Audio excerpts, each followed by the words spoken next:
જો આપણે જ્યારે બસની અંદર સવારી કરીએ છીએ ત્યારે બસ જે છે એ જ્યારે સ્થિર સ્થિતિમાંથી આગળ જાય છે તો આપણે પાછળ કેમ નમી જઈએ છીએ અને જ્યારે બસનો ડ્રાઈવર અચાનક બ્રેક મારે છે તો આપણે આગળ કેમ જતા રહીએ છીએ એ આપણે નાનકડા પ્રેક્ટિકલની મદદથી સમજીશું. ધારો કે આ એક વ્યક્તિ જે છે એ બસની અંદર બેઠા છે. હવે બસ જો આગળ જશે તો તમે જોઈ રહ્યા છો એ વ્યક્તિ કઈ તરફ જાય છે?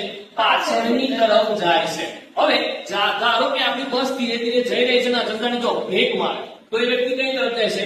આગળની તરફ. તો એવું કેમ થાય છે? તો જ્યારે પણ તમારા પગ જે છે એ બસના તળિયાના સંપર્કમાં છે, આપણા જે પગ જે છે એ બસના તળિયાના સંપર્કમાં છે, તો પગનું તળિયું અને બસ એ બંને વચ્ચે ઘર્ષણના કારણે આપણા જે પગ જે છે એ ત્યાંથી હલતા નથી. પરંતુ જડત્વના કારણે આપણા શરીરનો જે બીજો ભાગ જે છે એ જડત્વના કારણે જ્યાં હોય ત્યાં ત્યાં રહેવાનું શું કરે છે?